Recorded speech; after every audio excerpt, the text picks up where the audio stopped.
CapitalofCombat. The name says it all. I'm Hakeem Branch. Rob Jarrell. And today, we got an old school twofer for you. What we're going to do is we're going to review the Canelo-Kirkland fight that happened last Saturday. Then we're going to preview the Triple G Willie-Monroe fight that's happening this Saturday.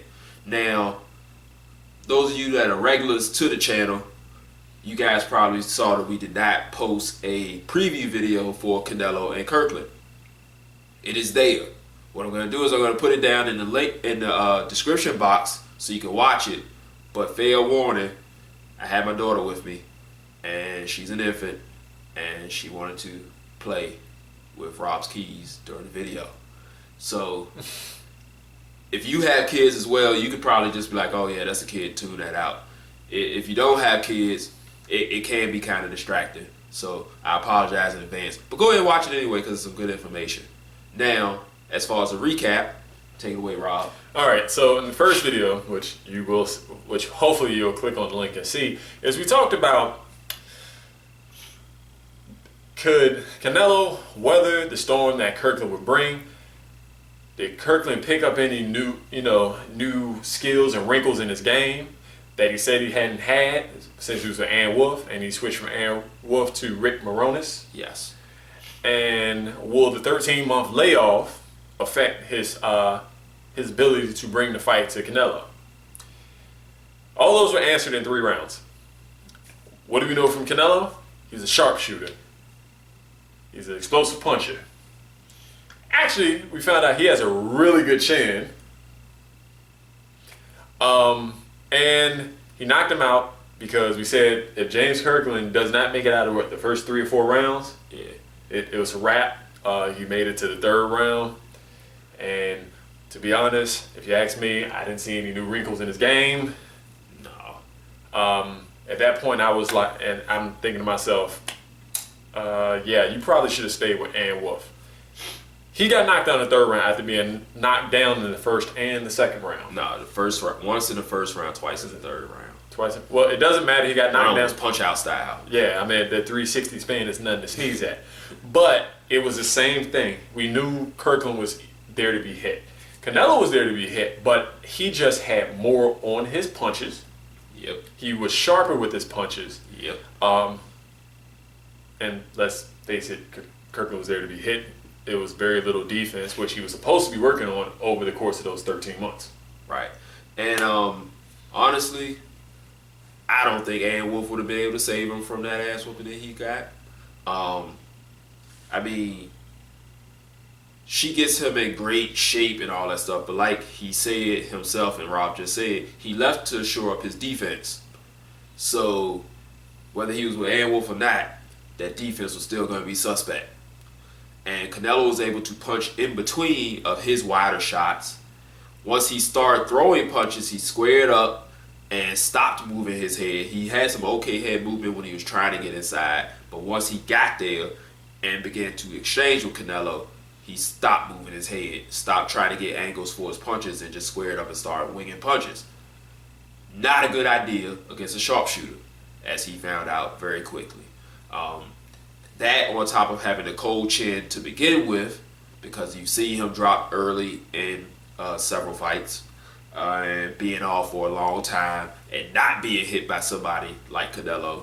And then the last person he fought, was it Glenn Tapia? It was Glenn Tapia.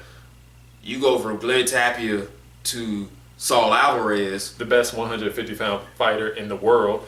We know Mayweather beat him, but he's a 147-pound division fighter. Let's be real. Canelo is the guy at 154 with a bunch of guys that are very talented in 154. We can reel through those names. It will probably be about 15 names. That's neither here nor there. Let's keep going.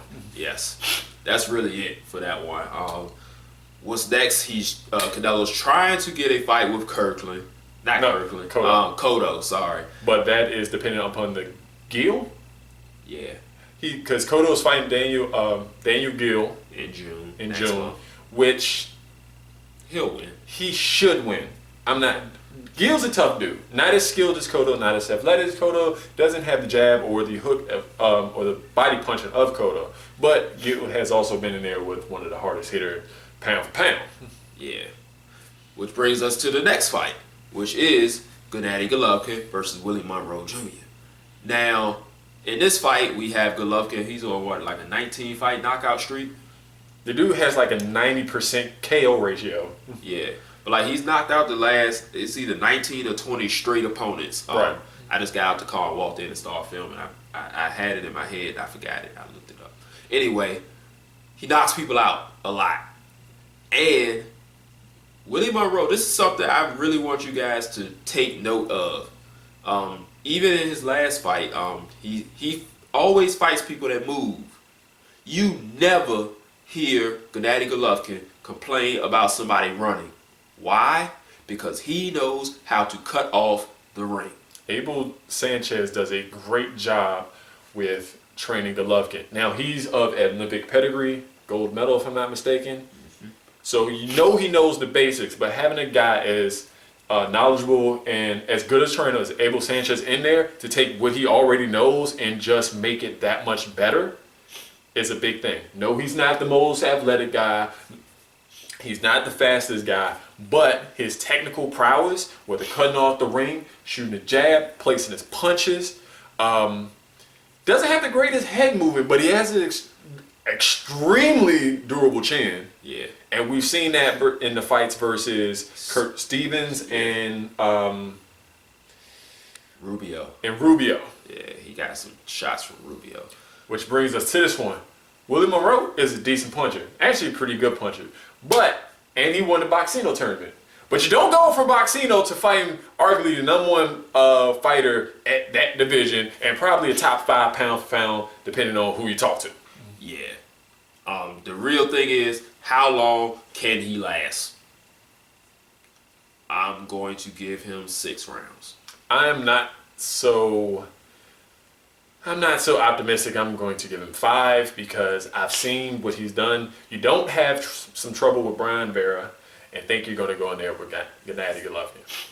Now, what I hope happens is that he shows up, like, in the weigh-in, he looked outstanding. Like, he looks ready to go. So did Golovkin. He goes there, puts on the fight of his life, and maybe goes 10 rounds. Because I honestly do not think he's going to beat Golovkin. But if he did, that would be outstanding for him. It'd be great entertainment for you and I. But let's be real, it's probably not going to happen. So, if I was Willie Monroe, things to avoid.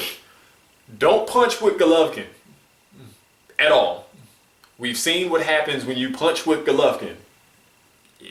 You end up like, was it Gill or...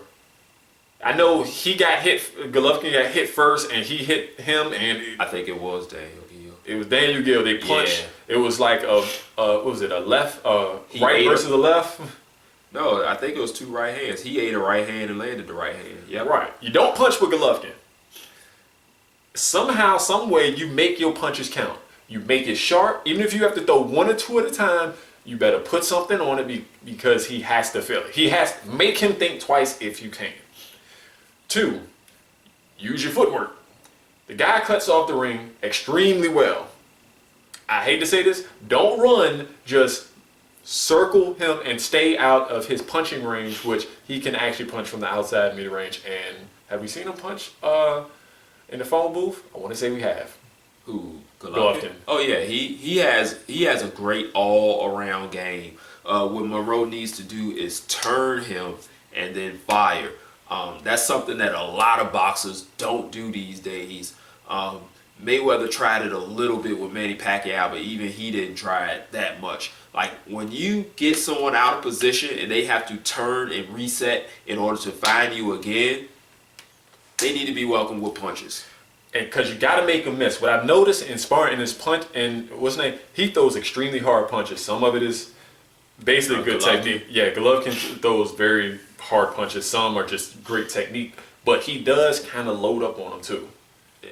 He can vary the speed on them too sometimes. Yeah. Like, he'll tap, throw a hard one, throw some more taps in there. But if you can move while he's punching, then you can catch him, off balance. That's normal for anybody. So like I said, make him miss, turn him, make him pay. If he can do that, he can win some rounds. Like I said, he's not going to win, but he can win some rounds. For Golovkin, just just be you. Establish a jab, cut off the ring, and lay the boom. Yeah. Lower the boom. You just keep winning, and then eventually someone with a big name will have to fight you. So just keep doing what you're doing. Now there should be a really good undercard too. Is it Roman Gonzalez versus Sosa? Is it Edgar Sosa? I want to say it's Edgar Sosa. That sounds right. And he came in overweight. I don't know if he lost the weight. I missed that. I was at work. No, he's off by 0.2 pounds, like 0.2 of a pound. He probably did lose it. I didn't check the update to see if he did, but I'm pretty sure he lost 0.2 of a pound. But that's neither here nor there. Gonzalez is the best flyweight in the world. This guy has a very high knockout ratio as well. So I haven't seen a lot of him, so I'm looking forward to seeing him like in a full fight for the first time, and kind of bring some excitement to the division that you had back when, like, you had Nonito Donaire and Vic Darchinyan and those guys down there. Haven't really paid attention to that division since they left, but he should bring that excitement back. He's coming. He's been at champ at 105 and 108, so he's also the champ right now, 112. Now, he's another guy that's arguably top 10 pound for pound. If you look at the list, they do give him the respect that he deserves. Yeah, so tune in for that and watch some good old-fashioned little man boxing. That's it for this episode, guys. Hope you like it. Make sure you hit the thumbs up button. Comment down below. Share it with your friends. You guys can hit us up on Facebook, CapitalofCombat, Google+, same name. You can hit us up on our email, capitalofcombat@gmail.com. Any questions, we can you hit us up in the combat mailbag. We'll get a video response to that. You want to say something now? Also, check out bloodmoneyboxing.com. They recently posted our preview for the Floyd Mayweather Manny Pacquiao fight, and they got some good articles on there. They showed us some love, so please show them some love and visit their site as well. Yes, thank you to Blood Money Boxing, and we'll see you guys in the next episode. Peace. This is round one, and you've already lost. They don't seem to see that everything we've done is coming and cost. My fists are on fire. I perform till I perspire. My demons are in a rage. Keep thinking that it's a game. I kick rhyme, hurricane. I told them I don't play. I'm liquid. Black Street Fighters.